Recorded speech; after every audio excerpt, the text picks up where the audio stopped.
കിട്ടാം. സോ ഇവിടെ ഈ രീതിയിൽ വിൽസൺ പോലും പറ്റിയിട്ടുള്ളതുണ്ട്. അതൊക്കെ ഈ അനുഭവങ്ങളൊക്കെ ഇന്ന് നമുക്ക് പ്രയോജനപ്പെടുന്നതാണ്. മനസ്സിലായില്ല. അപ്പൊ ഡോക്ടർ ബോബ് ആദ്യകാലത്ത് കൂടുതൽ ആളുകളെ റിക്കവറിയിലേക്ക് കൊണ്ടുവരാൻ പറ്റി. പക്ഷെ വിൽസൺ അത്ര പറ്റിയില്ല എന്നുള്ളതാണ് വാസ്തവം. മനസ്സിലായില്ല. അതിന്റെ കാരണം ഇപ്പൊ നമ്മൾ ഈ വായിച്ച ഈ ഭാഗത്തുനിന്ന് നമ്മൾ ധാർമ്മിക പ്രഭാഷണം നടത്തരുത്. ഇതാണ് ഇദ്ദേഹം പറയുന്നത്. ഒരു തൊഴിലാളിയായിട്ട് സംസാരിക്കുന്ന ധാർമ്മികമായിട്ടുള്ള ഒരു ഉന്നത നിലനിന്നുകൊണ്ട് നീ രക്ഷിക്കപ്പെടണം, അല്ലെങ്കിൽ ആ രീതിയിലുള്ള ഒരു ദൈവത്തിന്റെ ഇടപെടലാണെന്ന് പറയുന്നത്. Simply it's A disease. സുഹൃത്തെ, നിനക്കൊരു രോഗമുണ്ട്, നിനക്ക് രക്ഷപ്പെടാൻ ആഗ്രഹിക്കുന്നെങ്കിൽ നിന്റെ ഒരു തൊഴിലുടമ എന്നുള്ള രീതിയിൽ ഞാൻ ഏതറ്റം വരെയും നിങ്ങളൊപ്പം പോകാൻ തയ്യാറാണ്, നിന്നെ സഹായിക്കാം. അതിനു വേണ്ടിയിട്ട് ഒരു കൂട്ടായ്മയുണ്ട്. ആ കൂട്ടായ്മയിലേക്ക് ഞാൻ നിന്നെ എന്താന്ന് വെച്ചാൽ ചെയ്യാന്നുള്ള രീതിയിൽ. അപ്പൊ വരുമ്പോൾ അദ്ദേഹത്തിന് സ്പർശിക്കാനുള്ള സാധ്യതയുണ്ട് എന്ന് വിചാരിച്ചുകൊണ്ട് എല്ലാവരും ആവണമെന്നുമില്ല. മുമ്പോട്ട് വരുമ്പോൾ നമുക്ക് മനസ്സിലായില്ല. അതിന്റെ 147-ാമത്തെ പേജിലേക്ക് വന്ന് ഈ കാര്യങ്ങളെല്ലാം അദ്ദേഹത്തിന് ഒരു ഓപ്പർച്യൂണിറ്റി കൊടുത്തതിന് ശേഷം അയാൾ പറയുകയാണ്, അയാൾ അതേ എന്ന് പറയുകയാണെങ്കിൽ അത് ശരിക്കും അർത്ഥമാക്കുന്നുണ്ടെന്ന് അറിയണം. മനസ്സിലായില്ലേ? ഇത് നമ്മൾ വളരെ കൃത്യമായിട്ട് ഈ തൊഴിലുടമയായിട്ടുള്ള ആൾ ചോദിച്ച് മനസ്സിലാക്കുന്നത്. കാരണം നമ്മൾ മദ്യപാനികൾ നമുക്കറിയാം, നമ്മൾ വളരെ കഴിവുള്ളവരാണ്. ആരെ വേണമെങ്കിലും ഫൂളാക്കാൻ നമുക്ക് സാധിക്കും, ഇല്ലേ? നമുക്ക് എല്ലാവർക്കും അറിയാലോ. ഒരാളുടെ ഒരു 100 രൂപ അടിച്ച് മാറ്റി നമുക്കറിയാം. നമ്മുടെ വീട്ടിലും വെള്ളം അടിച്ചിട്ട് വന്നിട്ട് എന്തുകൊണ്ടാണ് വെള്ളം അടിച്ചതിന് നമ്മൾ കഥകൾ മെനയാറുണ്ട്, പല കാര്യങ്ങളും അതിൽ. അപ്പൊ അതുകൊണ്ട് വെരി കെയർഫുൾ ആയിട്ട് ഇയാളെ ഡീൽ ചെയ്യണം.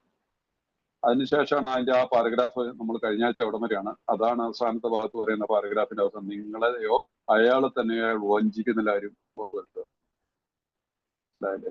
മനസ്സിലാക്കിയിരിക്കണം. ഈ ആത്മവഞ്ചനയാണ് നമുക്കൊക്കെ പറ്റിയതും. പലരും നമ്മളെ സഹായിക്കാനായിട്ട് നിന്നപ്പോൾ പോലും നമുക്ക് കിട്ടിയ അവസരങ്ങൾ നമ്മൾ നഷ്ടപ്പെടുത്തി പലപ്പോഴും. ഇംഗ്ലീഷിൽ അത് പറയുന്ന believe a man should be thoroughly probed on these points. Be satisfied he is not deceiving himself or you. അദ്ദേഹം നിങ്ങളെയോ അയാളെ തന്നെയോ അയാൾ വഞ്ചിക്കുകയില്ലെന്നായിരുന്നു. ഇനി മുമ്പോട്ട് പോവാ. അതിനുശേഷം ഈ പുസ്തകത്തെ കുറിച്ച് അയാളോട് സൂചിപ്പിക്കണം വേണ്ടതെന്നത് നിങ്ങളുടെ വേദനപ്പെടുന്നുണ്ട്. അപ്പൊ ഒരു റിക്കവറിയിൽ ഏകദേശം ഒരു പോസിറ്റീവ് ആണെങ്കിൽ മാത്രം ഈ ബിഗ് ബുക്കിനെ കുറിച്ച് അദ്ദേഹത്തോട് പറഞ്ഞാൽ മതി എന്നായിരിക്കണം ഉദ്ദേശിക്കുന്നത്. മനസ്സിലായില്ല? പെട്ടെന്ന് ഒരു ഫസ്റ്റ് ഇൻസ്റ്റൻസിൽ തന്നെ വേഗത്തിൽ ഈ ബുക്ക് വായിക്കണം എന്ന് പറഞ്ഞിട്ട് നമ്മുടെ ചില ഇതൊക്കെ ഇല്ല, പ്രത്യേകിച്ച് ഞങ്ങൾ ക്രിസ്ത്യാനികളുടെ ഇടയിലുണ്ട് ഒരുപാട് ഇതിനെ പ്രചാരങ്ങൾ നടത്തുന്ന ആളുകൾക്ക് വീടുകളൊക്കെ വിസിറ്റ് ചെയ്യാൻ വന്നിരുന്നൊക്കെ ഒരു ബൈബിള് തന്നെ സൗജന്യമായിട്ട് കൊടുത്തിട്ടാണ് മനസ്സിലായില്ല. എന്നിട്ടത് വളരെ കഷ്ടമായിട്ടുള്ള ഒരു 90% വീടുകളിൽ അത് വായിക്കുന്നവരും ഉണ്ടാവും. അത് എവിടെയെങ്കിലും അവിടെ കഴിയുന്നതും ചില വീടുകളിലൊക്കെ അമ്മച്ചുകാരും അല്ലെങ്കിൽ വീട്ടുകാർക്കൊക്കെ എന്താണ് ഇലക്ട്രിസിറ്റി ബില്ല്, ടെലിഫോൺ ബില്ല്, പിള്ളേരുടെ ആശുപത്രി പോണ ചീട്ട്, ഇതൊക്കെ വെക്കാനായിട്ടുള്ളൊരു റെക്കോർഡ് ബുക്കായിട്ടാണ് ബൈബിളിനെയൊക്കെ കാണാറുള്ളത്.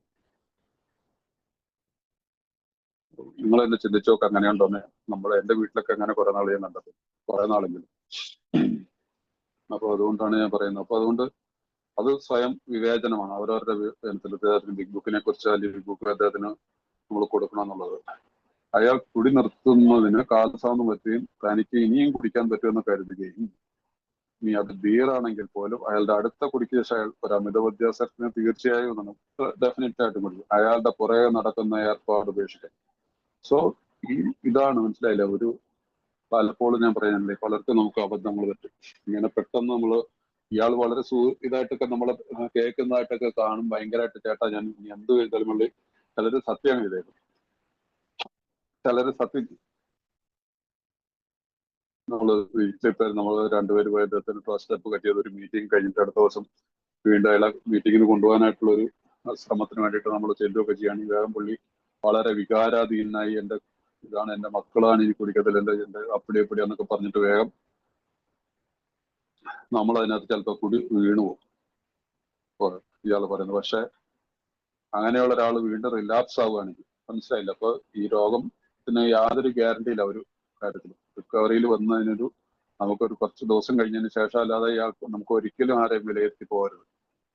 അതുകൊണ്ട് അദ്ദേഹത്തിന്റെ റിക്കവറിക്കുള്ള കുറച്ച് ഹാർഡായിട്ട് നമ്മൾ നിൽക്കണം. അപ്പൊ അതുകൊണ്ട് അയാളുടെ പുറകെ നടക്കുന്ന ഏർപ്പാട്.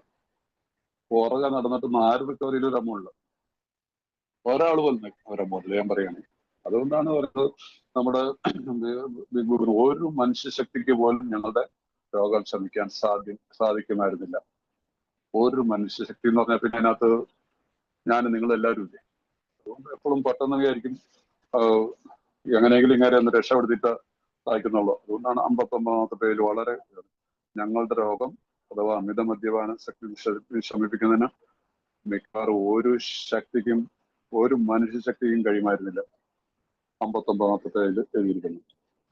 അപ്പൊ പിന്നെ അങ്ങനെയുള്ളിടത്ത് പിന്നെ ഞാനിപ്പോ ഇയാളെ എങ്ങനെയെങ്കിലും രക്ഷപ്പെടുത്തിയിട്ട് പറഞ്ഞിട്ട് നമ്മൾ അവന്റെ പുറകെ നടന്നിട്ടൊന്നും കാര്യമില്ല. കുറച്ച് നമ്മൾ ആ രീതിയിൽ വളരെ സൂക്ഷിച്ച് ഈ ടോപ്പിക്കിനെ കൈകാര്യം ചെയ്യണം. ഒന്നെങ്കിൽ സുഖം പ്രാപിക്കാൻ കഴിയുക, സുഖം പ്രാപിക്കാൻ പറ്റുകയോ ചെയ്യുന്ന ഒരാളുമായിട്ടാണ് നിങ്ങൾ ബന്ധപ്പെടുന്നത്. അല്ലെങ്കിൽ ഒരിക്കലും സുഖം പ്രാപിക്കാനില്ലാത്ത ഒരാളുമായിട്ട് നിങ്ങൾ സുഖം പ്രാപിക്കാൻ ഇടയില്ലാത്ത ഒരാളുടെ കാര്യത്തിലാണെങ്കിൽ എന്തിനു വെറുതെ സമയം മെനക്കെടുത്തണം. ഇത് വളരെ കഠോരമായിട്ട് തോന്നാം, പക്ഷെ ഏറ്റവും നല്ല രീതി ഇത് തന്നെയാണ്. സോ ഒരു കണിശത്തിന്റെ ആവശ്യമില്ല ഇവിടെ. ഇയാള് രക്ഷപ്പെടുകയില്ലയോ, ഇയാൾ ഒരിക്കലും രക്ഷപ്പെടും എന്നുള്ള ആ ഒരു കാഴ്ചപ്പാടുണ്ട്. നമ്മളതിന് തൊഴിലുടമയായിട്ടുള്ള ആളാണെന്നും നമ്മൾ പറയുന്നത് നമ്മൾക്ക് വേണ്ടിയിട്ടും ഉണ്ടായാണ്. മനസ്സിലായില്ലേ? ഈ ബുക്ക് ഏറ്റവും കൂടുതൽ ഉപയോഗിക്കുന്ന തൊഴിലുടമകളൊന്നുമല്ല, ആൽക്കഹോളിക്സ് റിക്കവറിയിലുള്ള ആളുകളാണിത് പറയുന്നത്. അപ്പൊ അതുകൊണ്ടാണ് ഈ കഴിഞ്ഞ ഈ ചാപ്റ്റർ ഉൾപ്പെടെ 3 ഭാര്യമാരോട് മറ്റുള്ളവരുടെ പ്രവർത്തനം ഈ ചാപ്റ്റർ നമുക്ക് കേൾക്കപ്പോ തോന്നുന്നത് നമ്മളുമായിട്ട് ബന്ധപ്പെടുന്നതല്ല, ഭാര്യമാരോടുള്ള ചാപ്റ്റർ ഭാര്യമാർക്കുള്ള പിന്നീട് കുടുംബത്തിനോടൊപ്പം ഇൻഫാക്ട് ഇത് ഓരോ അംഗങ്ങൾക്കും വേണ്ടിയിട്ടുള്ളതാണ്. ഓരോ അംഗങ്ങൾ ഇത് മനസ്സിലാക്കിയിരിക്കണം. സോ അതുകൊണ്ടാണ് ഈ കാര്യങ്ങൾ പറയുന്നത്. അപ്പൊ എന്തായാലും ഒരു കാര്യം തന്നെ, സുഖം പ്രാപിക്കാൻ ഇടയില്ലാത്ത ഒരാളുടെ കാര്യത്തിൽ എന്തിനു വെറുതെ സാധനം. ഇത് വളരെ കഠോരമായിട്ട് തോന്നും, പക്ഷേ ഏറ്റവും രീതി തന്നെയാണ്. അതുകൊണ്ട് ആ ഒരു മെസ്സേജ് കൊടുക്കുക, അതാണ് റൈറ്റ് ആയിട്ടുള്ള ഒരു മെസ്സേജ് കൊടുക്കുക എന്നുള്ളതാണ് നമ്മുടെ ധർമ്മം. അല്ലാതെ അദ്ദേഹത്തിന് കുറച്ച് ഇതാണ്ട് ചിലപ്പോൾ നമ്മൾ രക്ഷപ്പെടാൻ സാധ്യത എന്റെ നിങ്ങൾ വരണമെന്ന് പറയും. മനസ്സിലായി പറയുക. നമ്മൾ ഒരു ആൽക്കഹോളിക്കിനെ സമീപിക്കുകയാണെങ്കിൽ വീണ്ടും വീണ്ടും റിലാപ്സ് ആയിട്ട് നമ്മളെ പറയും, നമ്മളെ ശല്യം ചെയ്യാനായിട്ട് തുടങ്ങും ചിലർ. പല വളരെ നമ്മൾ ഒരു രീതിയിൽ വലിയ നമ്മളെ ഹൃദയഭേദകമായിട്ടുള്ള രീതിയിലൊക്കെ ചെയ്തിട്ട് അവസാനം ഒരു 10, 100, 200 രൂപയൊക്കെ വേണമെന്നൊക്കെ പറഞ്ഞിട്ടൊക്കെ അങ്ങനെയൊക്കെ ഉള്ളവരെയൊന്നും നമ്മൾ പ്രൊമോട്ട് ചെയ്യരുത് ഒരിക്കലും. മനസ്സിലായില്ലേ? അവിടെയൊക്കെ നമ്മൾ സ്വല്പം കഠോരമായിട്ട് തന്നെ, അതാണ് ഇത് വളരെ കഠോരമായിട്ട് തോന്നാം, പക്ഷെ ഏറ്റവും നല്ല രീതി തന്നെയാണ്.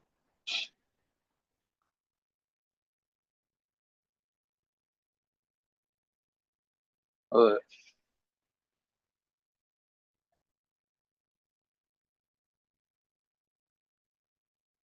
Yes. Either you are dealing with a man who will get well, or you are not. If not, why waste time with him?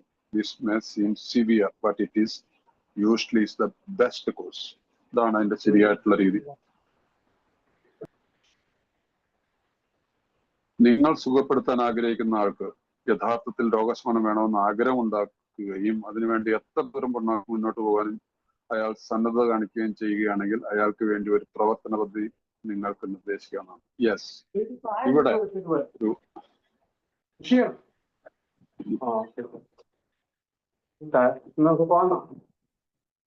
ഷിബുവിന്റെ mic ഓണാട്ടോ. Shibu ഇടയ്ക്കിടയ്ക്ക് ഷിബുവിന്റെ മൈക്കിൽ നിന്ന് സൗണ്ട് വരുന്നു.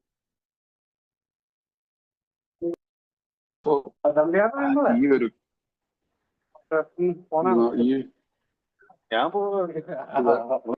ഇത് വേറെ ഷിബു ആണോ?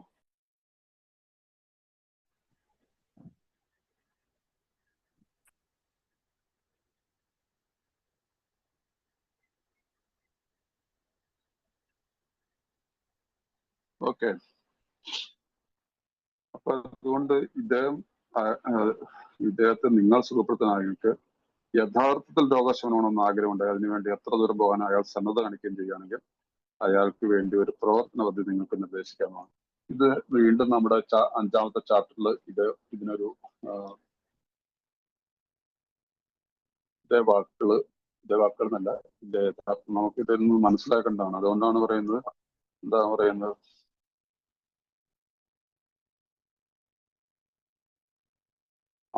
അതായത് 57ാമത്തെ പേജില് 5ാമത്തെ അധ്യായത്തിൽ പറയുന്നത് ഞങ്ങൾക്കുള്ളത് നിങ്ങൾക്കും വേണമെന്ന് നിങ്ങൾ തീരുമാനിച്ചിട്ടുണ്ടെങ്കിൽ അത് ലഭിക്കുന്നതിനോട് എത്ര ദൂരം പോകാൻ നിങ്ങൾ ആഗ്രഹമുള്ളവരാണെങ്കിൽ എങ്കിൽ നിങ്ങൾ ചില നടപടിക്രമങ്ങൾ എടുക്കാൻ തയ്യാറുള്ളവരാണ്.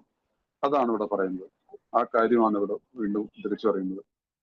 നിങ്ങൾ സുഖപ്പെടുത്താൻ ആഗ്രഹിക്കുന്ന ആൾക്ക് യഥാർത്ഥത്തിൽ രോഗശമനം വേണമെന്ന് ആഗ്രഹമുണ്ടായി അതിനുവേണ്ടി എത്ര ദൂരം പോകാൻ അയാൾ സന്നദ്ധ കാണിക്കുകയും ചെയ്യുകയാണെങ്കിൽ അയാൾക്ക് വേണ്ടി ഒരു പ്രവർത്തന പദ്ധതി. ആ പ്രവർത്തന പദ്ധതിയാണ് എയുടെ ആൽക്കഹോളിക്സ് അനോണിമസ് എന്ന കൂട്ടായ്മ ഫെലോഷിപ്പ്. അതിൽ കൂടിയുള്ള റിക്കവറി പ്രോഗ്രാം നമ്മളാണല്ലോ പറഞ്ഞു കൊടുക്കുന്നത്. ഒരു തൊഴിലുടമയ്ക്ക് ഒരു പരിധി വരെ കൂടുതലൊന്നും പറഞ്ഞു കൊടുക്കാൻ പറ്റത്തില്ല. അപ്പൊ ഇങ്ങനെ ഒരു പദ്ധതിയുണ്ട്. ആ പദ്ധതിയിൽ പോകാൻ നിനക്ക് അതിന് പുള്ളിയുടെ മനസ്സിൽ നിന്ന് നമുക്ക് ഒരാൾക്ക് മനസ്സിലാക്കാൻ പറ്റും. മദ്യപാനികളായിട്ടുള്ള നമുക്ക് മനസ്സിലാക്കാൻ പറ്റും ഇദ്ദേഹം റിക്കവറിയിൽ വരാൻ ഉള്ള സാധ്യതയുണ്ടെന്നുള്ളത്. ഇന്നത്തെ ദിവസത്തിൽ അവന്റെ ഒരു സത്യസന്ധത കാണുന്നത് നമുക്കൊരു ആരെക്കുറിച്ച് ഒരു ദീർഘവീക്ഷണം അദ്ദേഹത്തിന്റെ ഭാവിയൊന്നും നമുക്ക് ബുദ്ധിമുട്ട്. എന്നാൽ ഒരു സാധാരണതയിൽ ഒരു മദ്യപാനി ഈ പ്രോഗ്രാമിനെ കുറിച്ച് മനസ്സിലാക്കിയിട്ടുള്ള ഒരാളാണെങ്കിൽ അദ്ദേഹം വഞ്ചിക്കപ്പെടില്ല. അതുകൊണ്ട് ഈ പ്രവർത്തന പദ്ധതി നിർദ്ദേശിക്കുന്നത്. കാരണം കുടിക്കുന്ന മദ്യപാന രോഗികൾക്ക് അത് കുടിച്ചു കൂത്താടൽ കഴിഞ്ഞു നിൽക്കുന്ന ഒരാൾക്ക് ഒരളവോളം ശാരീരിക ചികിത്സ അനിവാര്യമാണ്. ശാരീരിക ചികിത്സയുടെ കാര്യം വേണ്ടത് നിങ്ങളുടെ തന്നെ ഡോക്ടറെ ഏൽപ്പിക്കണം. അപ്പൊ ഇവിടെ ഇദ്ദേഹത്തിന് ഒരു താല്പര്യമുണ്ട്. എന്നാൽ ശാരീരികമായിട്ട് വീക്കാണെങ്കിൽ അങ്ങനെയുള്ള ഒരാളാണെങ്കിൽ നമുക്ക് ആ കമ്പനിയുടെയോ സ്ഥാപനത്തിന്റെയോ പരിചയമുള്ള ഒരു ഡോക്ടറെ തന്നെ ഇദ്ദേഹത്തിന് ഒരു ശാരീരികമായിട്ടുള്ള രോഗശമനത്തിലേക്ക് എത്താൻ അതിന് അടുത്ത ഭാഗത്തുണ്ട്. ഇക്കാര്യത്തിലുള്ള ഏത് രീതിയിലുള്ള ചികിത്സയുടെ ലക്ഷ്യം മദ്യം ബാധിക്കുന്ന ശരീരവും മനസ്സും ശക്തമായി ശുദ്ധീകരിക്കുന്നു. അപ്പൊ എന്താണ് ഒരു ഡീറ്റോക്സ് ആണ് ഉദ്ദേശിക്കുന്നത്. ഈ ശരീരത്തിനെയും മനസ്സിനെയും ശക്തമായി ശുദ്ധീകരിക്കുക, ഒരു ക്ലീൻസിങ് പ്രോസസ്. അതാണല്ലോ എല്ലാവർക്കും അറിയാം ഡീറ്റോക്സ്. റീഹാബിലിറ്റേഷൻ അല്ല. 30 ദിവസത്തെ അല്ലെങ്കിൽ 3 മാസത്തെ ഒരു പ്രോഗ്രാമിന് വേണ്ടിയിട്ട് ഒരു റീഹാബിലിറ്റേഷൻ സെന്ററിൽ കൊണ്ടിടണമെന്നല്ല അത് പറയുന്നത്. ഇത് മനസ്സിലാക്കിയിരിക്കണം. അതിനെ മനസ്സിലാക്കുക. അപ്പൊ ഒരു ഡീറ്റോക്സ് എന്നാണ് 72 മണിക്കൂർ ഇല്ലേ, 48 മുതൽ 72 മണിക്കൂർ കൊണ്ട് ഒരു ക്ലിനിക്കിൽ പോയി കഴിഞ്ഞിട്ട് ഇങ്ങനെ ഒരു ആൽക്കഹോളിസത്തിന്റെ അല്ലെങ്കിൽ ശാരീരികമായിട്ടുള്ള വിഡ്രോവൽസും നമുക്കറിയാലോ എങ്ങനെയാ ഉണ്ടാവുന്നുള്ളത്. വേറെ ഉണ്ടാവും, ചിലർക്ക് ഭയം ഉണ്ടാവും, ചിലർക്ക് ഇങ്ങനെ ഹാലൂസിനേഷൻ, ഇങ്ങനെയൊക്കെയുള്ള പല പ്രക്രിയകൾ കാണിക്കുന്ന ഒരാള് ഒരു 72 മണിക്കൂർ നേരത്തേക്ക് അവർ ആ ട്രിപ്പ് കൊടുത്തിട്ട് ചില മെഡിസിൻസ് ഉണ്ടല്ലോ അത് കൊടുത്തിട്ട് കഴിയുമ്പോൾ ഒരു 24 മണിക്കൂർ 48 മണിക്കൂർ മുമ്പ് ഏകദേശം നോർമലാവും. 72 മണിക്കൂർ ആകുമ്പോഴത്തേക്ക് അതിന് ആഹാരം കഴിക്കാൻ നിന്നും ആ ഭയത്തിൽ നിന്നും ഈ വിറയൽ നിന്നൊക്കെ വരും. അതുകൊണ്ട് ഡിറ്റോക്സ് ആവശ്യമാണ്. അപ്പൊ രോഗികളുടെ പക്കൽ വളരെ കുറച്ച് സമയം കൊണ്ട് മാത്രം തീരുന്നതും വളരെ കുറച്ച് മാത്രം പങ്കെടുക്കും. അപ്പൊ ചില ആളുകളുടെ കാര്യത്തിൽ 24 മണിക്കൂർ കൊണ്ടൊക്കെ വരും. ചിലർക്ക് 3 ദിവസം എടുക്കും, ചിലപ്പോൾ 4 ദിവസം എടുക്കുന്നതായിരിക്കും. അത് ഓരോരുത്തരുടെയും രീതി എങ്ങനെയായിരിക്കും. ഏതായാലും ശരിയായ രീതിയിൽ ചിന്തിക്കാൻ കഴിയുകയും മദ്യത്തെക്കുറിച്ച് ഒട്ടും ആഗ്രഹം തോന്നാതിരിക്കുകയും ചെയ്യുന്ന ഒരു ശാരീരിക അവസ്ഥയിൽ അയാളെ എത്തിച്ചാൽ അയാൾ പെട്ടെന്ന് വളരെ പെട്ടെന്ന് പുരോഗതി. അതാണ് സ്റ്റൈൽ. അപ്പൊ that physical craving and mental obsession, ഇതിൽ രണ്ടിൽ നിന്നും മാറ്റം വരാനായിട്ട് തത്കാലികമാണത്. പക്ഷെ അപ്പോഴത്തേക്ക് ആ ദിവസത്തേക്ക് അദ്ദേഹത്തിന്റെ ഇതാണല്ലോ എല്ലാവർക്കും, നമുക്ക് എല്ലാവർക്കും അറിയാം. നമ്മളെല്ലാവരും അനുഭവിച്ചിട്ടുള്ളതില്ല. കുടിച്ച് ആ കുടിയോടുള്ള തീവ്രമായിട്ടുള്ള ദാഹം നമുക്കറിയാൻ തെറ്റാണ്, പക്ഷെ നമുക്ക് ചെയ്യാൻ പറ്റുന്നില്ല. കാരണം വി ആർ പവർലെസ്. ഇതിനു മുമ്പിൽ നമ്മൾ ശക്തിഹീനല്ലേ. അപ്പൊ ആ ഒരു അതിൽ നിന്ന് മാറ്റിയെടുക്കാനായിട്ട് ഡീറ്റോക്സ് സഹായിക്കും.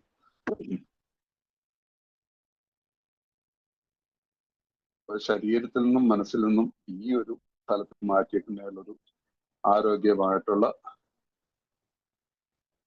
ആരോഗ്യാവസ്ഥയിലേക്ക് വരും. അതിനുശേഷം നമുക്ക് ഈ പ്രോഗ്രാമിനെ കുറിച്ചൊക്കെ പറഞ്ഞ് അതിനിടയ്ക്ക് മീറ്റിങ്ങുകൾക്ക് കൊണ്ടുപോയി കഴിഞ്ഞ് പോവുകയൊക്കെ ചെയ്യുകയാണെങ്കിൽ സാധാരണഗതിയിൽ റിക്കവറിയിലേക്ക് വരും. അന്ന് ഒട്ടും ആഗ്രഹം തോന്നാതിരിക്കുക, ശരീരത്തിന് ആ ദാഹം വരാതിരിക്കുക, മനസ്സിൽ നിന്ന് തന്റെ കാരണം ഇപ്പോഴേക്ക് ഇദ്ദേഹത്തിലേക്ക് ഒരു ബോധ്യം വരുത്താൻ സാധിക്കും ഇതൊരു രോഗമാണെന്നുള്ളത്.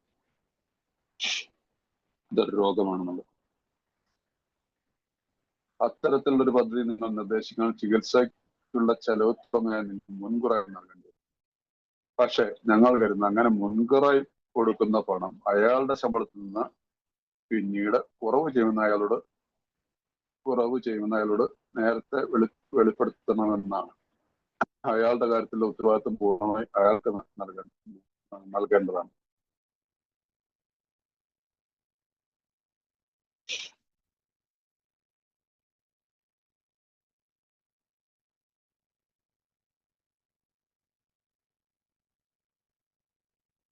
മലയാളത്തിൽ ഒരു തെറ്റാണ്.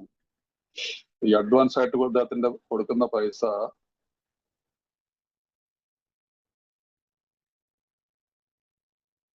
അല്ല ശരിയാണ്. അപ്പൊ ഈ കൊടുക്കുന്ന പൈസ അയാളുടെ ശമ്പളത്തിൽ നിന്ന് പിന്നീട് കട്ട് ചെയ്യുന്നുള്ളത് നേരത്തെ വെളിപ്പെടുത്തണം. കാരണം ഇവിടെ യാതൊരുവിധ സൗജന്യം കാണിക്കേണ്ട ആവശ്യമില്ല. കാരണം അത് പിന്നീട് ജോലി ചെയ്ത് കുറച്ച് കഴിയുമ്പോൾ നിന്റെ ശമ്പളത്തിൽ നിന്ന് കട്ടി. ഇപ്പൊ ഞാൻ ബില്ല് അടയ്ക്കുകയാണ്, ആശുപത്രിയിൽ നിന്ന് ഡിസ്ചാർജ് ചെയ്തുകൊണ്ട് പോരുക. അതുകൊണ്ടാണ് അങ്ങനെ മുൻകൂറായി കൊടുക്കുന്ന പണം അയാളുടെ ശമ്പളത്തിൽ നിന്ന് പിന്നീട് കുറവ് ചെയ്യുമെന്ന്, ശമ്പളത്തിൽ നിന്ന് കുറവ് ചെയ്യുന്ന അയാളോട് നേരത്തെ തന്നെ വെളിപ്പെടുത്തും. അപ്പൊ അല്ലാതെ ഒരു മാസം കഴിഞ്ഞിട്ട് റിക്കവറിയിൽ വന്നതിന് ശേഷം എന്റെ ഒരു ശമ്പളത്തിൽ നിന്ന് ഇത്രയും പൈസ ഒക്കെയാണ് എന്റെ ഒരു ബില്യൺ എന്ന് പറയുമ്പോൾ ഞാൻ പറഞ്ഞിട്ടാണോ കൊണ്ടുപോയി, അല്ലെങ്കിൽ നിങ്ങൾ നിന്റെ ലക്ഷ്യത്ത് കൊണ്ടുപോയിട്ടില്ല എന്നൊക്കെയുള്ള ഒരു തർക്കത്തിലേക്ക് വരാനുള്ള ഉണ്ട്. കാരണം ഒരു ആൽക്കഹോളിക് എന്ന് പറഞ്ഞാൽ എല്ലാവർക്കും അറിയാം, ഒരു പൊട്ടിത്തെറിക്കാനായിട്ട് നിൽക്കുന്ന ഒരു ബോംബ് തന്നെയല്ലേ. അപ്പൊ അതിന് കൊടുക്കരുത്. നേരത്തെ ഒരു ഹിന്റ് കൊടുത്തിരിക്കണം. അയാളുടെ കാര്യത്തിൽ ഉത്തരവാദിത്വം പൂർണ്ണമായി അയാൾക്ക് നൽകേണ്ടതാണ്. അതുകൊണ്ട് ബി കെയർഫുൾ, വളരെ കെയർഫുൾ ആയിരിക്കണം. അത് നമ്മൾ ഒരാളെ സഹായിക്കുകയാണെങ്കിൽ പോലും, തൊഴിലുടമകളായാലും ശരി, റിക്കവറിയിൽ നിൽക്കുന്ന നമ്മൾ അംഗമാണെങ്കിൽ കൂടി ഈ കാര്യത്തിൽ വളരെ ശ്രദ്ധ. നമ്മൾക്കൊരു ഒരു സൗജന്യമായിട്ട് ഒന്നുമില്ല.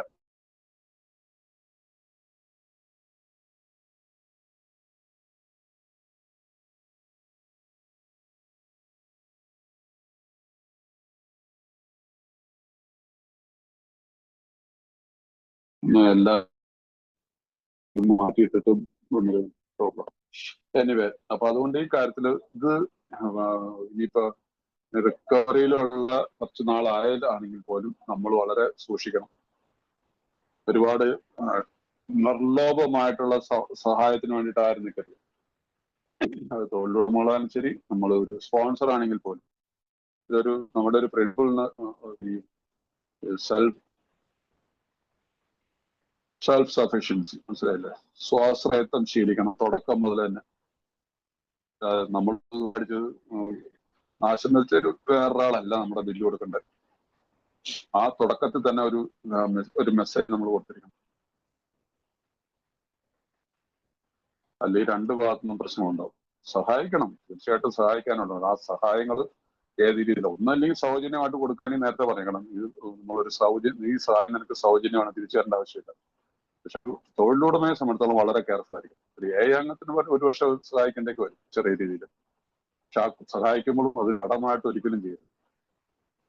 ഏതൊരാളെയും സഹായിക്കാൻ നമുക്ക് ഉത്തരവാദിത്വമുണ്ട്, പക്ഷെ അതൊരു കടമായിട്ട് ചെയ്യരുത്. കടം കൊടുക്കുന്നതാണ് ഈ പ്രശ്നങ്ങൾ വരുന്നത്. സഹായവും കടവുമായിട്ട് വ്യത്യാസം. അതാണ് പലപ്പോഴും പല ആളുകൾക്കും ഓരോ പ്രശ്നങ്ങൾ ഉണ്ടാവാറുള്ളത്.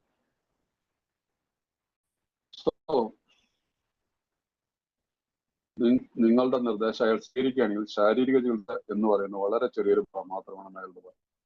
ലഭ്യമായ ഏറ്റവും നല്ല ചികിത്സയാണ് നിങ്ങൾ അയാൾക്ക് നല്ലതെങ്കിലും ഒരു മനസ്സുമാറ്റത്തിന് അയാൾ വിധേയനാവേണ്ടതെന്ന് അയാളുടെ പറഞ്ഞു മനസ്സിലാക്കണം.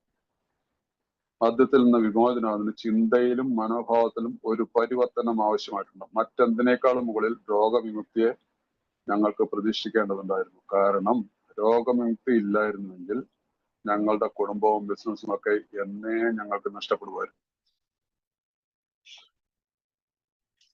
നല്ലൊരു ഇമ്പോർട്ടൻ്റ് ആയിട്ടുള്ളൊരു ഭാഗമാണ്. ഇത് ഇംഗ്ലീഷിൽ നിങ്ങൾ വായിക്കുകയാണെങ്കിൽ നല്ല വാക്കുകളാണ്. If your man accept your offer it should be point out that physical treatment is but A small part of the picture. അപ്പൊ ഈ പലപ്പോഴും ഈ റിഹാബിലിറ്റേഷനിൽ പോലും, അല്ലെങ്കിൽ ഡീറ്റോക്സ് ഒക്കെ കഴിഞ്ഞിട്ട്, പ്രത്യേകിച്ച് ഡീറ്റോക്സ് എന്താ പറയുക, റിഹാബില് അഡ്മിറ്റ് ആയിട്ട് പുറത്തിറങ്ങിയ ശേഷം അവരുടെ മനസ്സിലേക്ക് ഞാൻ ഫ്രീ ആയിരിക്കും, എനിക്ക് കുഴപ്പമില്ല, മനസ്സിലായില്ല, കുടിക്കാനുള്ള ചിന്തയില്ല. അപ്പൊ അതുപോലെ ഉഷാറായിട്ട് പ്രവർത്തനത്തിൽ വരും. ചിലർക്ക് ആ മീറ്റിങ്ങിന് പോകാൻ പോലും, പലരും ഒരു മീറ്റിങ്ങിന് പോലും പോകാതെ റിഹാബിൽ വന്നിറങ്ങിയ ശേഷമൊക്കെ പോകുന്ന ആളുകൾ ഒത്തിരി പേരറിയും. കാരണം അവരുടെ മനസ്സിലേക്ക് വരികയാണ്, എനിക്കൊരു ആവശ്യമില്ല, ഒരു മീറ്റിങ്ങിനൊന്നും പോകേണ്ട ആവശ്യം എനിക്ക് എന്നുള്ളൊരു തോന്നൽ വന്നു കഴിഞ്ഞാൽ ഇവിടെ അദ്ദേഹത്തിനെ പറഞ്ഞു മനസ്സിലാക്കുന്നു, പക്ഷെ ഈ ട്രീറ്റ്മെന്റ് എടുത്തിരിക്കുന്ന ഇറ്റ്സ് എ സ്മോൾ പാർട്ട്, വളരെ ചെറിയൊരു അംശം മാത്രമാണ് ഇതിന്റെ റിക്കവറിയുടെ.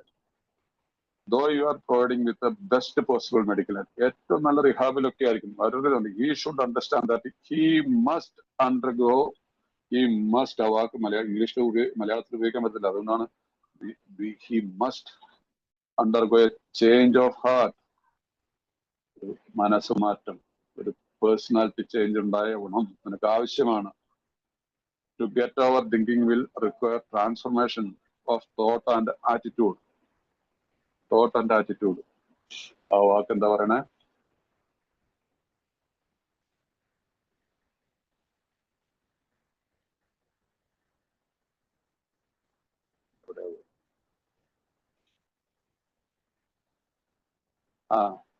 ഇവിടെ എന്താത്തിന് വേണ്ടതാണ്?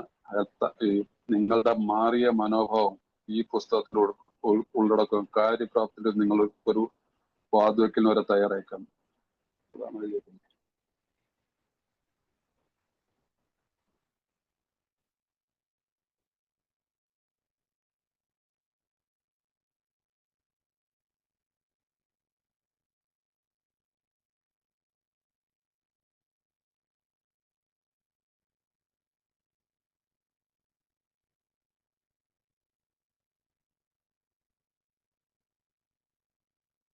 മദ്യത്തിൽ നിന്ന് മോചനമാകുന്നതിന് ചിന്തയിലും മനോഭാവത്തിലും ഒരു പരിവർത്തനം ആവശ്യമുണ്ട്. മറ്റെന്തിനേക്കാളും മുകളിൽ രോഗവിമുക്തിയെ നിങ്ങൾക്ക് പ്രതിഷ്ഠിക്കേണ്ടിയിരിക്കുന്നു. കാരണം രോഗവിമുക്തി ഇല്ലായിരുന്നെങ്കിൽ ഞങ്ങളുടെ കുടുംബവും ബിസിനസ്സും ഒക്കെ ഞങ്ങൾക്ക് നഷ്ടപ്പെടുമായിരുന്നു.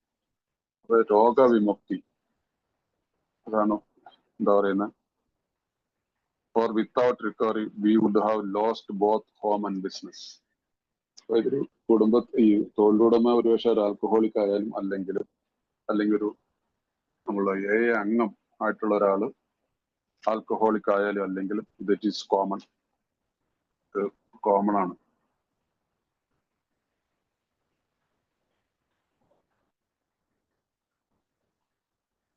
ഈ ഒരു കാര്യം വളരെ നന്നായിട്ട് പറഞ്ഞ് മനസ്സിലാക്കാനായിട്ട് സാധിക്കണം.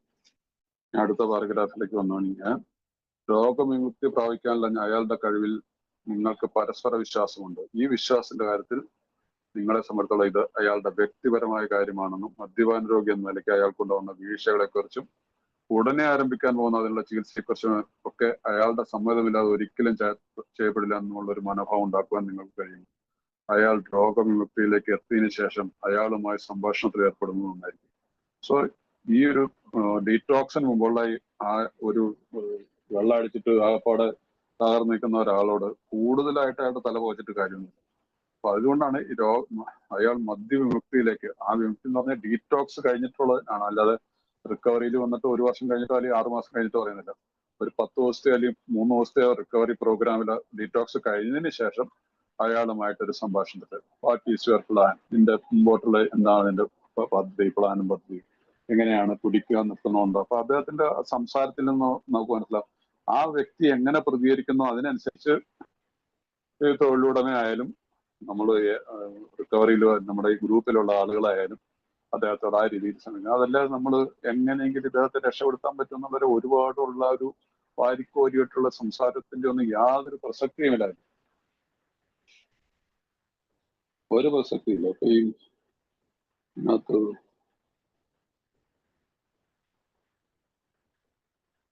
ഷിബു പിന്നെ കലയിലൊക്കെ ഉണ്ട്, ഇതിലൊക്കെ ഇല്ല, നാരായണൻ സാർക്ക്, ഇങ്ങനെയുള്ളവരൊക്കെ അറിയാൻ പറ്റും. ആദ്യം ഈ കോവിഡ് കാലത്ത് ഒരുപാട് വില ഈ എന്താണ് വാട്സപ്പ് കോളിൽ കൂടെ വിളിച്ചിട്ട് എങ്ങനെയെങ്കിലും രക്ഷപ്പെടുത്തണം എന്നുള്ള രീതിയിൽ എനിക്ക് വന്ന അതിനകത്തൊരു 99% ആളുകളും അതിനകത്ത് റിക്കവറിയിലേക്ക് വന്നിട്ടൊന്നും എനിക്കറിയത്തില്ല. ഏതെങ്കിലും 1-2 പേരൊക്കെ വന്നിട്ടുണ്ടെങ്കിൽ ഭാഗ്യവന്മാരെ. പക്ഷെ ഒത്തിരി ആളുകളായിട്ട് സംസാരിച്ചിട്ടുണ്ട്. കാരണം നമ്മൾ ഈ ഗ്രൂപ്പ് പോലും ഉണ്ടാവാകുന്നതിന് മുമ്പ് ഈ കോൺഫറൻസ് കോൾ പോലെയൊക്കെ വിളിച്ചിട്ട് രാത്രിയിലൊക്കെ വിളിച്ച് പലരോടും സൗദിയിലും കുവൈറ്റിലും UK ഒക്കെ മദ്യപിച്ച് കിടന്നിട്ട് യാതൊരു ഇതില്ലാത്ത രീതി കിടക്കുന്നവരെ രക്ഷപ്പെടുത്താനായിട്ട് ഒരു കാര്യമില്ല. അത് ചെയ്യുന്നതിനാണ്. പക്ഷെ ഒരുപാട് ഫോളോ അപ്പിന് പോയിട്ടുള്ളതായിട്ട് എനിക്ക് തോന്നുന്നു. എന്നൊക്കെ ഒരുപാട് ഫോളോ അപ്പിന് പോയിട്ടൊന്നും ഒരു കാര്യമില്ല. ഇനി ഈ പുസ്തകത്തിലെ വിഷയത്തിലേക്ക് നമുക്ക് തിരിച്ചു വരാം. ഒരു തൊഴിലുടമ അയാളുടെ പ്രശ്നം എങ്ങനെ പരിഹരിക്കുന്ന നിർദ്ദേശങ്ങളാണ് ഇത് മുഴുവൻ ഇടുന്നത്. ഇത് ഉൾക്കൊള്ളുന്ന ചില ആശയങ്ങൾ വെറുതെ വായിച്ചാലാണ് ഒരു നോവൽ പോലെ തോന്നിക്കുക. ഞങ്ങൾ നിർദ്ദേശിക്കുന്ന സമീപനത്തോട് നിങ്ങൾക്ക് യാതൊരു സൗഹൃദവുമില്ല എന്നും ഇരിക്കാം. ഞങ്ങളുടെ നിർദ്ദേശങ്ങൾ ഈ വിഷയത്തെക്കുറിച്ച് അവസാന വാക്കായി ഞങ്ങൾ കാണുന്നില്ല. പക്ഷേ ഞങ്ങളുടെ കാര്യത്തിൽ അത് വളരെ പ്രവർത്തനക്ഷമമായിട്ടുണ്ട്. എന്താണെങ്കിലും ചികിത്സാ രീതികളേക്കാൾ അതിന്റെ ഫലത്തെ അല്ലേ നിങ്ങൾ ഉറ്റുനോക്കുന്നത്. നിങ്ങളുടെ തൊഴിലാളി ഇഷ്ടപ്പെട്ടാലും ഇല്ലെങ്കിലും അമിത മദ്യപാനാസക്തിയെക്കുറിച്ചുള്ള ചില നഗ്ന സത്യങ്ങൾ നിങ്ങൾക്ക് മനസ്സിലാവും. നിങ്ങളുടെ തൊഴിലാളി ഇഷ്ടപ്പെട്ടാലും ഇല്ലെങ്കിലും അമിത മദ്യപാനാസക്തിയുള്ള ചില നഗ്ന സത്യങ്ങൾ നിങ്ങൾ മനസ്സിലാക്കും. ഈ പരിഹാര മാർഗം തിരഞ്ഞെടുത്തില്ലെങ്കിൽ തന്നെ ആ സത്യങ്ങളൊന്നും തന്നെ അയാളെ വ്രണപ്പെടുത്തില്ല. ചില സത്യങ്ങൾ നിങ്ങളുടെ രോഗിയെ ചികിത്സിക്കാൻ ചുമതലപ്പെടുത്തുന്ന ഡോക്ടറുടെ ശ്രദ്ധയിൽ പുസ്തകം പെടുത്താൻ ഞങ്ങൾ നിർദ്ദേശിക്കുന്നു. രോഗിക്ക് അതിന് പ്രാപ്തിയാവുന്ന സമയത്ത് ഈ പുസ്തകം ഞങ്ങൾക്ക് വായിക്കാൻ കഴിഞ്ഞാൽ രോഗിക്ക് അതിന് പ്രാപ്തിയാവുന്ന സമയത്ത് ഈ പുസ്തകം അയാൾക്ക് വായിക്കാൻ കഴിഞ്ഞാൽ അങ്ങേയറ്റം വിഷാദമുഖനാണെങ്കിൽ പോലും തന്റെ യഥാർത്ഥ അവസ്ഥയെക്കുറിച്ച് ബോധ്യപ്പെടുവാൻ അത് ഉപകാരപ്പെടുന്നു. സോ ഹിയർ ഇങ്ങനെയുള്ള ഒരു സാഹചര്യത്തിൽ ഇദ്ദേഹത്തിന് ട്രീറ്റ്മെന്റ് ചെയ്യുന്ന ഡോക്ടർക്ക് ഇതിനെക്കുറിച്ച് ഒരു ധാരണയാണ്. തൊഴിലുടമയ്ക്ക് ഓൾറെഡി ഒരു ധാരണ ഉണ്ടായിട്ടുണ്ട്. അദ്ദേഹത്തിന് ഈ ബിഗ് ബുക്ക് ഒരു പക്ഷേ ഡോക്ടർക്ക് ഉപയോഗിക്കാം, ഡോക്ടർക്ക് ഒരു പക്ഷേ രോഗിക്കും ഒരു പക്ഷേ ചിലരിലെങ്കിലും ഒക്കെ ഒരു മാറ്റം ഉണ്ടാവാൻ തീർച്ചയായിട്ടും. പക്ഷേ ഏറ്റവും വലിയ കാര്യം ആൽക്കഹോളിസം എന്ന രോഗത്തെ കുറിച്ചുള്ളൊരു ധാരണ വളരെ സിമ്പിൾ ആയിട്ടുള്ള രീതിയിലാണ് ആൽക്കഹോളിക്സ് അനോണിമസ് അതിനെക്കുറിച്ച് പ്രോഗ്രാം പ്രാക്ടീസ് ചെയ്യാൻ. It's so simple. Program practice ചെയ്യുകയാണെങ്കിൽ സിമ്പിൾ പ്രോഗ്രാമാണ്. ആ സമയത്ത് കോംപ്ലിക്കേറ്റഡ് ആക്കാൻ നോക്കിയാലോ ഒരുപാട് കോംപ്ലിക്കേറ്റ് ആവും, എങ്ങും എത്താനും പോകുന്നില്ല. കാരണം ഇന്നും ഇതിന്റെ ശരിയായിട്ടുള്ള മെഡിക്കലി ഒരു പെർമനന്റ് ക്യൂർ ഇല്ല. ഇൻക്യൂറബിൾ ഡിസീസ് ആയിട്ട് ഇന്നും നിലനിൽക്കുകയാണ്. ഇൻക്യൂറബിൾ ഒരു ചികിത്സയുമില്ല. അപ്പൊ എന്തിനാ നമുക്ക് ഈ ആ ഒരു തലത്തിലേക്ക് ഒരുപാട് കോംപ്ലിക്കേറ്റ് ആയിട്ട് നമ്മുടെ നിലവെക്കണം, മറ്റുള്ളവരെ നിലവെക്കണം, ഒരു അങ്ങനെ വളരെ സിമ്പിൾ ആയിട്ട് നമുക്ക് പറഞ്ഞു മനസ്സിലാക്കാൻ സാധിക്കണം, ഇതിനെ ഫോളോ ചെയ്യാൻ കഴിയും. മോസ്റ്റ് ഇമ്പോർട്ടൻ്റ്ലി ഇതൊരു ദൈവികമായിട്ടുള്ള ഒരു ഇടപെടലായിട്ട് ഇതിനെ കാണുന്നു. ന്യൂ കമർക്ക് അത് മനസ്സിലാവില്ല. പക്ഷെ നമുക്ക് മനസ്സിലായിട്ടുള്ളവർ അതിനെ എപ്പോൾ അതെങ്ങനെ ആ വ്യക്തിയിലേക്ക് അത് പകർന്നു കൊടുക്കണം എന്നുള്ളത് സാധിക്കും. ഇതിന് ഏറ്റവും നല്ലൊരു കാര്യം ഈ ബുക്കാണ്. പലരും വായിക്കുന്നില്ല. റിക്കവറിയിലുള്ളവരും പോലും ആ വായന എന്നുള്ളൊരു ശീലം ഇപ്പോൾ ആളുകളിലൊക്കെ ഒത്തിരി കുറഞ്ഞു പോയിരിക്കുന്നു. ബിഗ് ബുക്ക് സ്റ്റഡി ചെയ്യാന്ന് പറഞ്ഞാൽ അപ്പൊ എനിക്ക് ഈ ബിഗ് ബുക്ക് സ്റ്റഡി ചെയ്യുന്നോട്ട് ആദ്യത്തെ ഡോക്ടർ അഭിപ്രായം ബില്ലിന്റെ കഥ, ഒരു പരിഹാരമുണ്ട്, മദ്യപാനാസക്തി പറ്റി കൂടുതൽ കാര്യങ്ങൾ. ഈ ചാപ്റ്ററുകളുടെ സമയത്ത് ഒരു 40-50 പേരുണ്ടോ. പിന്നീട് ഈവൻ അജ്ഞേയവാദികളായ ഞങ്ങൾ, അല്ല മലയാളത്തിലെ നിരീശ്വരവാദികൾ എന്ന് തെറ്റായിട്ട് ട്രാൻസ്ലേറ്റ് ചെയ്ത് വെച്ചിരിക്കുന്ന ആ ചാപ്റ്റർ വരെ കുറച്ച് പേരുണ്ട്. അപ്പോഴത്തേക്ക് ഒരു 40 പിന്നീട് ഇത് ഇതെങ്ങനെ പ്രവർത്തിക്കുന്ന ഭാഗത്തേക്ക് വരുമ്പോഴത്തേക്കും പിന്നീട് പറയും. പിന്നെ അടുത്ത പ്രവൃത്തി ഭാഗത്തിലേക്ക് 4 കഴിഞ്ഞിട്ടുള്ള 5, 6, 7, 8, 9, 10 വരെയുള്ള പടികൾ ഒറ്റ ചാപ്റ്റർ ഉണ്ട്. ആ ചാപ്റ്റർ ആകുമ്പോഴത്തേക്ക് ഒരു പകുതി ആൾക്കാരും പോകും. എനിക്ക് താല്പര്യമില്ല. ആ സമയത്ത് ഇങ്ങനെയുള്ള വിഷയാധിഷ്ഠിത മീറ്റിങ്ങുകളാണെങ്കിൽ ഏതെങ്കിലും വിഷയത്തിലോ എന്തെങ്കിലുമൊക്കെ വെച്ചിട്ടാണെങ്കിൽ ധാരാളം ആൾക്കാർക്ക് ഇതുണ്ടാവും. ഈ ചാപ്റ്റർ എനിക്ക് തന്നെ ഞാൻ തന്നെ ആദ്യമായിട്ടാണ് ഒരു ഗ്രൂപ്പിൽ എടുക്കുന്നത്. മനസ്സിലായില്ലേ? ഞാൻ ബിഗ് ബുക്ക് ഇപ്പോഴും സ്റ്റഡി ചെയ്തുകൊണ്ടിരിക്കുന്ന ആളെ പഠിക്കാൻ ഇപ്പോഴും അറിയാനായിട്ടുള്ള താല്പര്യമുണ്ട്. അത് നിങ്ങളുടെ കൂട്ടത്തിൽ ഇരിക്കുമ്പോഴാണ് കൂടുതൽ മനസ്സിലാക്കാൻ പറ്റുന്നത്. ആർക്കും ഒരു താല്പര്യമില്ലെന്ന്, ഒരാൾക്ക് പോലും താല്പര്യമില്ല. വളരെ കുറച്ച് ആളുകൾ, നിങ്ങൾ ഇത്രയും പേരെങ്കിലും ഉണ്ടാകുന്നതിൽ എനിക്ക് സന്തോഷമാണ്. ഞാൻ ഉൾപ്പെടെ 27 പേരുണ്ട്. വലിയൊരു അനുഗ്രഹം.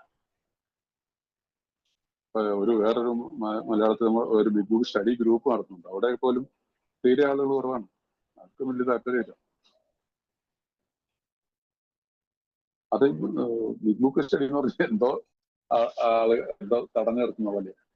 ആ സമയത്ത് വിഷയാധിഷ്ഠിതമായിട്ടുള്ള മീറ്റിങ്ങളോ പല വിഷയങ്ങളുണ്ടല്ലോ, അങ്ങനെയൊക്കെ വരുമ്പോൾ അതിനകത്തൊക്കെ ആളുകൾക്ക് പിന്നെ ഒരു താല്പര്യമുണ്ട്. ഒരുപാട് ആളുകൾ കേൾക്കാനുണ്ടാവും. സോ ആ ഒരു മനോഭാവം മാറ്റിക്കളയണം. ബിഗ് ബുക്ക് നമ്മുടെ അടിസ്ഥാന ഗ്രന്ഥമാണ്. നമ്മളൊരു ക്രിസ്ത്യാനിയാണ്, ഈ ബൈബിൾ പഠിച്ചിരിക്കണം. ഇസ്ലാമിലുള്ള ഒരാളാണ് ഈ വിശുദ്ധ ഖുർആൻ പഠിച്ചിരിക്കുന്നത്. ഹിന്ദുവായിട്ടതാണ് ഈ ഗീത, രാമായണം, പല ടെക്സ്റ്റുകളും. എത്രയും പുണ്യ ഗ്രന്ഥങ്ങളുള്ള വേറെ ഒരു മതത്തിനും അവകാശപ്പെടാൻ പറ്റാത്ത കൂടുതൽ ഹിന്ദുയിസത്തിലുണ്ട്. ഏതെങ്കിലും ഒരു ടെക്സ്റ്റെങ്കിലും, ശ്രീമദ് ഭഗവതം മുഴുവൻ പഠിക്കണ്ട, ഒരു ഗീത പഠിച്ചാൽ മതി. ശ്രീമദ് ഭഗവത്ഗീത 18 അധ്യായം 700 ശ്ലോകങ്ങൾ പഠിച്ചു കഴിഞ്ഞാൽ ഒരു മനുഷ്യന്റെ ജീവിതം എങ്ങനെ നന്നായിട്ട് പോകണം എന്നുള്ളതിനെ കുറിച്ച് എത്ര വീടുകളിൽ പാരായണം ചെയ്യുന്നുണ്ട്. ദിവസം വായിക്കുന്ന വളരെ കുറച്ച് ആളുകളല്ലേ ഉള്ളൂ. എന്നതുപോലെ തന്നെ നമ്മളുടെ ഈ പ്രത്യേകിച്ച് നമ്മുടെ എന്റെ അടുത്ത് എനിക്കറിയത്തില്ല, ഏതായാലും ആ ഒരു ഇത് വരാതിരിക്കണമുണ്ട്. ഇത് നമുക്ക് പഠിച്ചിരിക്കേണ്ട പുസ്തകം തന്നെയാണ്. അതുകൊണ്ട് കുറച്ച് ആദ്യത്തെ 1, 2, 3 പടി, 4, 5 പടി, ഇത് പടികൾക്ക് സ്റ്റെപ്പ് സ്റ്റഡിയുടെ ഒരു ഗ്രൂപ്പിലൊക്കെ എടുക്കാറുള്ളപ്പോഴും 1, 2, 3 പടി വരെ ആൾക്കാർ കേൾക്കാനുണ്ട്. 4 വരുമ്പോഴത്തേക്കും ഒരു 25% പോകും. 4 പറഞ്ഞ് തീരുന്നതിന് മുമ്പ് അതിന് പ്രശ്നം. പിന്നെ അടുത്ത ആഴ്ചയിൽ 5ാമത്തെ പടിയിലേക്ക് 4 ചെയ്യത്തില്ലാത്തവർക്ക് 5 പറഞ്ഞ ഒട്ടും മനസ്സിലാവത്തില്ല. അപ്പൊ അതിനകത്തേക്ക് പോകണ്ടെന്ന് ചോദിക്കും. 5ാമത്തെ പടി എന്താ? നീ കേട്ടിരിക്കും. ചിലർ കേൾക്കുന്നുണ്ടോന്ന് പോലും അറിയത്തില്ല. പക്ഷെ എന്നതുപോലെ അങ്ങനെ ഒരു പാടില്ല. ഒരു AA അംഗമാണെങ്കിൽ, ഞാനൊരു AA അംഗമാണെങ്കിൽ ഞാൻ yes I admitted I am powerless my life is അൺമായോ.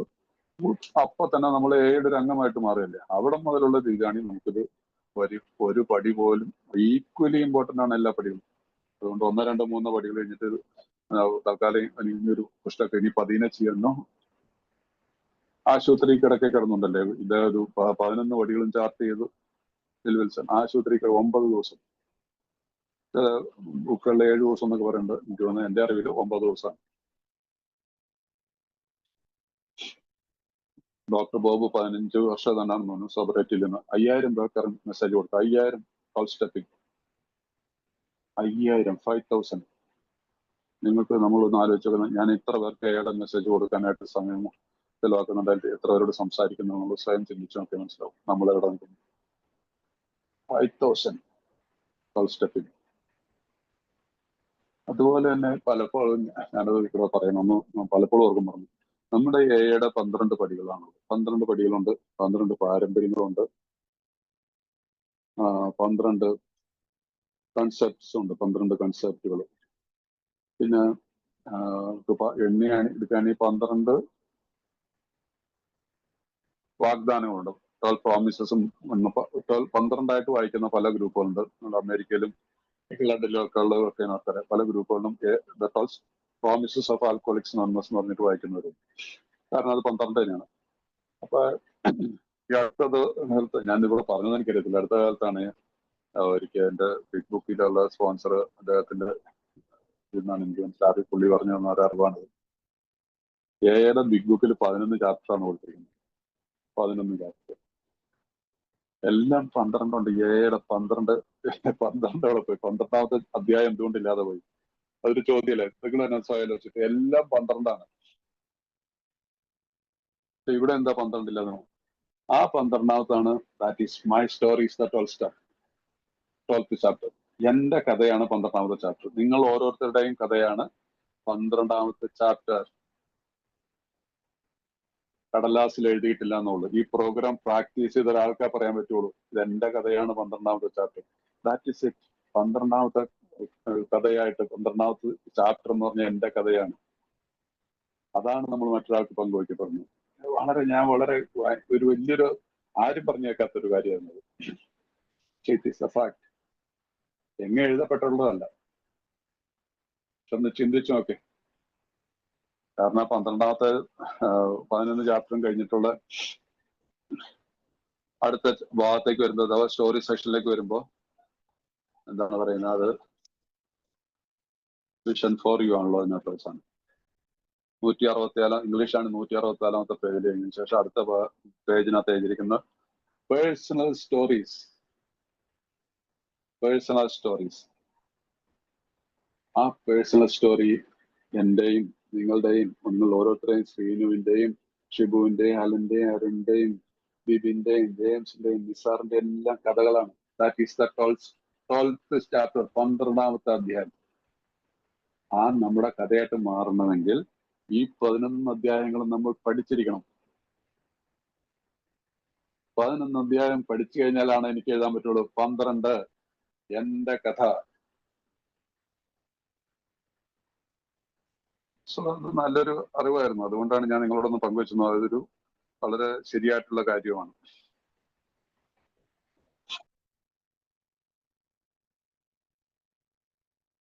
Okay,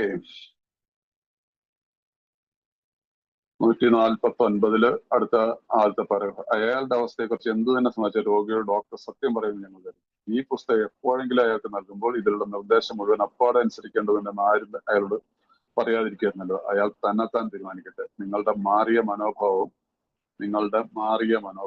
ഈ പുസ്തകത്തിന്റെ ഉള്ളടക്കവും കാര്യപ്രാപ്തിയിലെത്തുമെന്ന് നിങ്ങൾക്കൊരു വാതുവെക്കൽ വരെ തയ്യാറായി. ചിലരുടെ കാര്യത്തിൽ അത് സംഭവിച്ചേക്കാം, പക്ഷെ മറ്റു ചിലരുടെ കാര്യത്തിൽ അങ്ങനെ സംഭവിക്കണമെന്നില്ല. പക്ഷെ നിങ്ങൾ സ്ഥിര പരിശ്രമം ചെയ്യുകയാണെങ്കിൽ നിങ്ങളുടെ വിജയ ശതമാനം നിങ്ങളെ തൃപ്തിപ്പെടുത്തുമെന്ന് ഞങ്ങൾ കരുതുന്നു.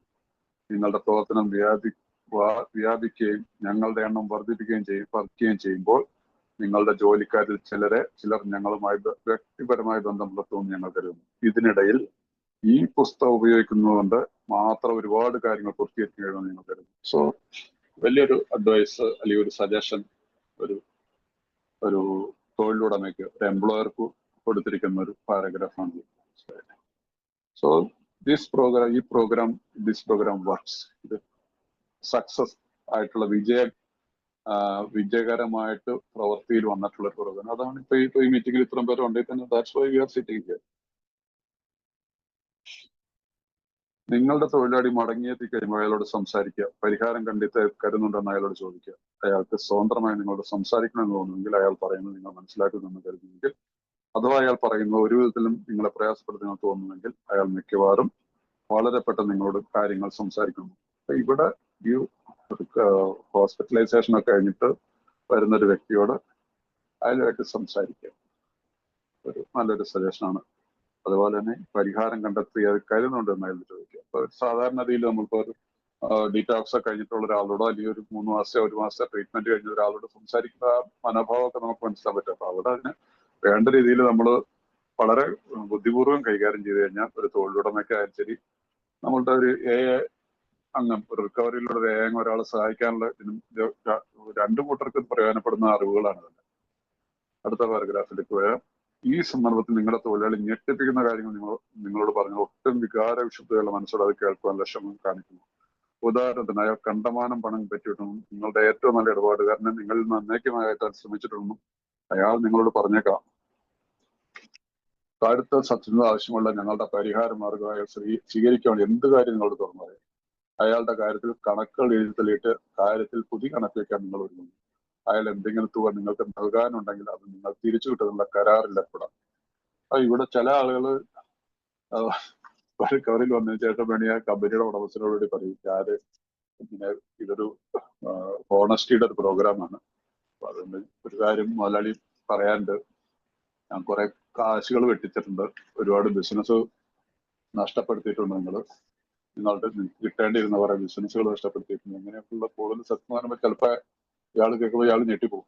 ഇങ്ങനെയുള്ളൊരു ഒരു വിഷപ്പാമ്പിനെയാണ് ഞാൻ പാല് കൊടുത്ത് വളർത്തിയെന്നൊക്കെ തോന്നിയിരിക്കാം, മനസ്സിലായില്ല. പക്ഷെ സാധാരണഗതിയിൽ അത് സൂക്ഷിച്ചിട്ട് ഈ ആൽക്കഹോളിക് ആയെങ്കിലും കൈകാര്യം ചെയ്ത് പറഞ്ഞു കഴിഞ്ഞാൽ അതിനെ പോസിറ്റീവായിട്ട് കാണാനുള്ളൊരു മനസ്സുള്ളൊരു വ്യക്തിയായിട്ട് അദ്ദേഹം മാറിയാൽ രണ്ടുപേർക്കും നല്ലത്. അല്ലെങ്കിൽ എന്താണ് പറ്റുക? അല്ലെങ്കിൽ നമുക്കറിയാം എന്തൊക്കെയായിരിക്കും.